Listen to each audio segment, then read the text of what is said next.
Hi friends, എല്ലാവർക്കും ഒരു പുതിയ വീഡിയോയിലേക്ക് വീണ്ടും സ്വാഗതം. അപ്പോൾ ഇന്ന് ഞാൻ വന്നേക്കുന്നത് ഒരു തക്കാളി മാത്രം ഉള്ളെങ്കിൽ നമുക്ക് പെട്ടെന്ന് തയ്യാറാക്കാൻ പറ്റിയ ഒരു ഒഴിച്ചുകറിയുടെ റെസിപ്പി ആയിട്ടാണ്.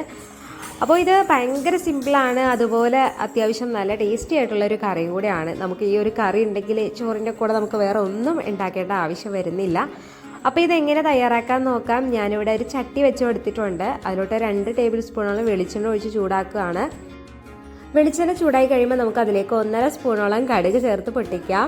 കടുക് പൊട്ടിക്കഴിയുമ്പോൾ നമ്മൾ ഇനി ഇതിലേക്ക് ചേർക്കുന്നത് തക്കാളിയാണ്. ഞാനിവിടെ 3 ചെറിയ തക്കാളി ഇതുപോലെ ക്യൂബായിട്ട് കട്ട് ചെയ്തിട്ട് ചേർത്ത് കൊടുക്കുകയാണ് കേട്ടോ. അപ്പോൾ നിങ്ങളുടെ കയ്യിൽ ഒരു തക്കാളി ഉള്ളെങ്കിൽ നമുക്ക് ഈ ഒരു കറി തയ്യാറാക്കാവുന്നതാണ്. 3 തക്കാളിയുടെ ആവശ്യമൊന്നുമില്ല. ഒരു തക്കാളി ഉള്ളെങ്കിൽ നമുക്ക് ഈ കറി നല്ല ഈസി ആയിട്ട് ചെയ്യാവുന്നതാണ്. അപ്പോൾ ഇത് ഇതുപോലെ ചെറുതായിട്ട് കട്ട് ചെയ്തെടുക്കണം, അത്രയേ ഉള്ളൂ. അപ്പോൾ ഞാനത് വെളിച്ചെണ്ണയിലേക്ക് ചേർത്ത് കൊടുത്തിട്ടുണ്ട്. ഇനി നമുക്കിത് നന്നായിട്ടൊന്ന് വഴറ്റിയെടുക്കണം. ഇനി നമുക്ക് എരിവിന് ആവശ്യമായിട്ടുള്ള പച്ചമുളക് ചേർത്ത് കൊടുക്കാം. അപ്പോൾ ഞാനിവിടെ 3 പച്ചമുളക് കട്ട് ചെയ്ത് എടുത്തിട്ടുണ്ട്. അത് മുളകിൻ്റെ എരിവിനനുസരിച്ചിട്ടാണ് ചേർത്ത് കൊടുക്കേണ്ടത് കേട്ടോ. ഇനി ഇത് രണ്ടും കൂടി നമുക്ക് നന്നായിട്ട് സോഫ്റ്റായി വരെ വഴറ്റി കൊടുക്കണം. അപ്പോൾ ഈ ഒരു സമയത്ത് നമുക്ക് കുറച്ച് ഉപ്പ് ചേർത്ത് കൊടുക്കാം. ആ ഒരു തക്കാളിയിലേക്ക് മാത്രമുള്ള ഉപ്പ് ചേർത്ത് കൊടുത്തേച്ചാൽ മതി കേട്ടോ, അല്ലെങ്കിൽ തക്കാളിയിലേക്ക് നന്നായിട്ട് ഉപ്പ് പിടിക്കും.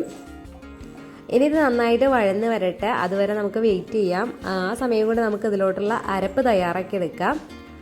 അപ്പോൾ ഞാൻ ഇവിടെ ഒരു മിക്സിയുടെ ജാറിലോട്ട് ഒരു അരമുറി തേങ്ങ ഇതിലേക്ക് ചേർത്ത് കൊടുത്തിട്ടുണ്ട്. അതുപോലെ തന്നെ ഒരു 1.5 സ്പൂണോളം മഞ്ഞൾപ്പൊടി ചേർത്ത് കൊടുത്തു. 1 സ്പൂണോളം മുളക് പൊടി ചേർത്തു. അപ്പോൾ നമ്മൾ ഓൾറെഡി പച്ചമുളക് ചേർത്തേക്കണോണ്ട് അതിനെ കുറച്ച് മുളക് പൊടി ചേർത്ത് കൊടുത്തിട്ടുള്ളൂ കേട്ടോ. ഇനി നമുക്ക് തേങ്ങയുടെ ഒപ്പം തന്നെ വെള്ളം ഒഴിച്ച് കൊടുത്ത് നല്ലോണം പേസ്റ്റാക്കി എടുക്കണം, നന്നായിട്ട് അരഞ്ഞ് കിട്ടണം. അപ്പോൾ ഇതേ തക്കാളിയൊക്കെ ഇവിടെ നന്നായിട്ട് സോഫ്റ്റായിട്ട് വന്നിട്ടുണ്ട്. ഇനി നമുക്ക് ഇതിലോട്ട് നമ്മൾ അരപ്പ് തയ്യാറാക്കിയത് ചേർത്ത് കൊടുക്കണം. അതിന് മുന്നേ നമ്മളൊരു ഇൻഗ്രീഡിയൻ്റ് ചേർത്ത് കൊടുത്തിട്ടില്ല. നാടൻ കറിയൊക്കെ എപ്പോഴും ഞാനിവിടെ കറിവേപ്പില ചേർത്ത് കൊടുക്കാറുണ്ട്. അപ്പോൾ നമ്മൾ ഒരു തണ്ട് കറിവേപ്പിലയും കൂടി നമുക്ക് ചേർത്ത് കൊടുക്കാം. എന്നിട്ട് ഒന്നുകൂടി വഴറ്റിയെടുക്കാം കേട്ടോ. അതിനുശേഷം നമ്മൾ തയ്യാറാക്കി വെച്ചിട്ടുള്ള അരപ്പ് ചേർത്ത് കൊടുക്കാം.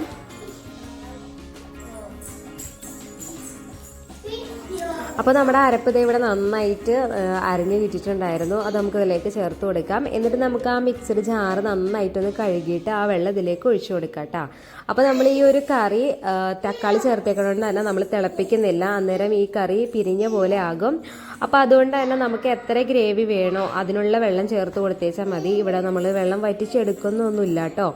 അപ്പോൾ അതുകൊണ്ട് തന്നെ നമ്മൾക്ക് എത്രത്തോളം ഈ ഒരു കറി ലൂസാവണം അതനുസരിച്ചിട്ട് വെള്ളം ചേർത്ത് കൊടുത്ത് മിക്സാക്കി എടുക്കാം.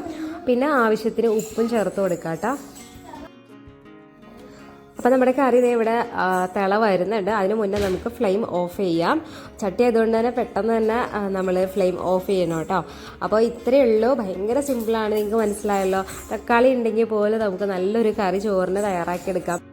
അപ്പോൾ ഇതുപോലെ കറി നിങ്ങൾ ട്രൈ ചെയ്തിട്ടില്ലെങ്കിൽ തീർച്ചയായിട്ടും ട്രൈ ചെയ്ത് നോക്കണം. എന്നിട്ട് നിങ്ങളുടെ ഫീഡ്ബാക്ക്സ് അറിയിക്കാൻ മറക്കരുത്. വീഡിയോ ഇഷ്ടപ്പെടുവാണെങ്കിൽ ലൈക്ക് ചെയ്യാനും മറ്റുള്ളവരിലേക്ക് ഷെയർ ചെയ്ത് കൊടുക്കാനും മറക്കരുത് കേട്ടോ. അപ്പോൾ നമുക്ക് മറ്റൊരു വീഡിയോയിലൂടെ വീണ്ടും കാണാം. അതുവരെ ഓക്കെ, ബൈ, താങ്ക് യു.